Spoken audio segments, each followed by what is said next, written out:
Salut l'équipe, on se retrouve pour une nouvelle vidéo. Je suis vraiment fatigué aujourd'hui, mais il faut quand même que je continue à faire des vidéos, pardon. Donc voilà.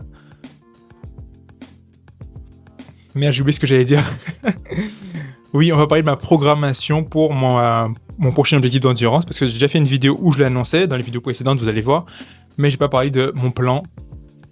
Je pense que j'aurais dû prendre mon téléphone pour... Voilà, j'ai pris mon téléphone parce que je vais vous parler du plan, cette programmation pour le semi-marathon que je prépare en novembre, mais j'ai pas parlé...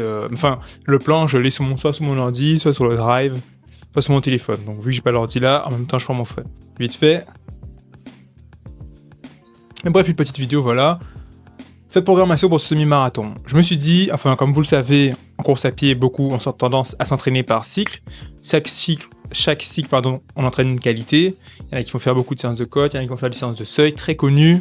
Je pense que si vous regardez du contenu sur la course à pied, vous avez souvent entendu parler des séances de seuil, de faire des séances VMA, voilà là. Du coup, moi je fais des cycles de 4 semaines, ça veut dire que sur 3 semaines, j'entraîne une qualité. J'augmente pour simplifier, je vais dire que je fais une séance de qualité par semaine, 2 séances sur contre la sortie longue, une séance de vitesse et une sortie longue, donc 2 séances de qualité. Du coup, par semaine, ça fait une séance de vitesse.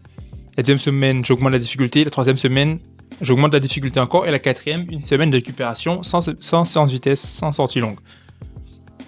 Bien sûr, on va courir quand même, hein, bien sûr. Du coup, voilà, sur 4 semaines, j'ai fait un cycle, on va dire. Il y en a qui peuvent faire il y en a qui font 5-6 semaines, hein, mais bon, moi j'ai trouvé que 4 semaines, ça me plaisait bien en course à pied. Donc voilà, ça fait un mois pile, donc j'aime beaucoup. Premier cycle, je me suis dit, cycle VMA, je reprends la course sérieusement, j'ai envie d'aller courir vite. Et c'est intéressant de mettre le cycle de VMA, donc sa vitesse maximale aérobie.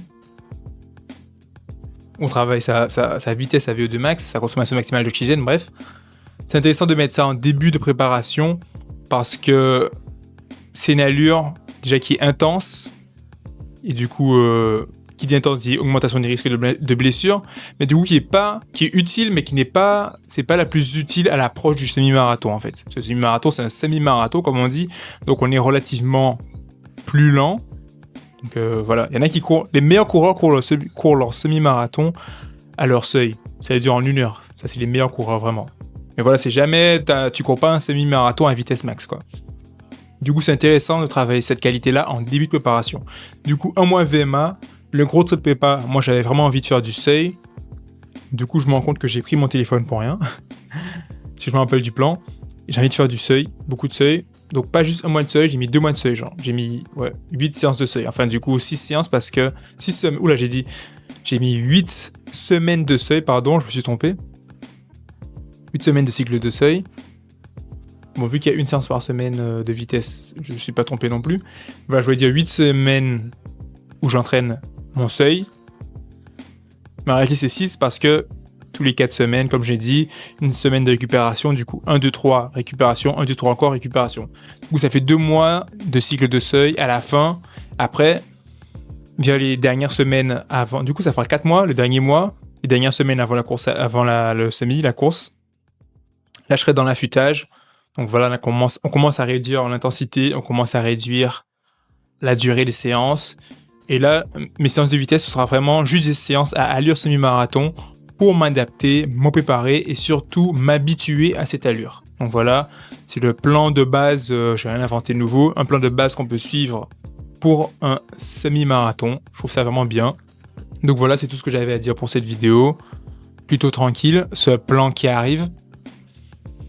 En vrai, je suis assez hype. Mais en fait, je suis même pas hype par la course en elle-même parce que je sais que je peux tenir un semi-marathon. Après, bon, des fois, il y a des inconvénients qui fait qu'on n'a pas le chrono espéré, mais je suis pas inquiet. À part s'il y a vraiment un événement extérieur inattendu, je suis pas inquiet.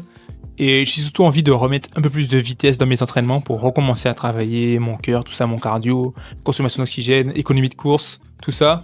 Donc là, j'ai trop envie. J'ai commencé les séances VMA, j'en parlais aussi sur la chaîne, vous inquiétez pas. Là, j'ai trop envie de faire du seuil. J'avais trop envie de faire du seuil. Les séances de seuil, c'est mes séances préférées. Donc là, j'ai mis 2 cycles de seuil, donc je vais kiffer en fait. Je vais trop kiffer. Je vais essayer de rater aucune séance de vitesse. Parce que je kiffe trop. J'aime trop le seuil. Je sais pas pour vous, mais moi j'aime trop les séances de seuil. C'est mon préféré. Parce que tu vas vite. Tu vas plus vite que d'habitude, qu'en footing. En même temps, c'est le seuil. C'est une vitesse qui est... c'est dur, mais c'est agréable en fait, en même temps. En fait, c'est pas que c'est agréable, c'est que c'est difficilement supportable. Je sais pas c'est quoi le bon terme. Mais tu vas plus vite, mais en même temps, c'est une allure qui... on dit que le seuil, on peut un cours entraîné. Quand t'es au mieux de ta forme, c'est une allure que tu peux tenir en 30 minutes, voire 1 heure. Donc c'est une allure qui est rapide, mais c'est une allure que tu peux tenir. Donc c'est... Tu vas vite, mais en même temps, tu te sens bien dans ton corps, quoi. C'est fluide, tu tiens longtemps. Donc les séances de seuil, c'est trop agréable, en fait. C'est trop agréable. Si je pouvais faire que du seuil pour progresser, je vais faire beaucoup de seuil pour progresser plus, mais encore une fois, si vous faites les mêmes séances tout le temps, à un moment, ça a commencé à bloquer. Plateau, on connaît déjà, j'ai déjà parlé sur la chaîne. Donc voilà, n'hésitez pas à me dire ce que vous en pensez dans les commentaires, et on se retrouve pour une prochaine vidéo.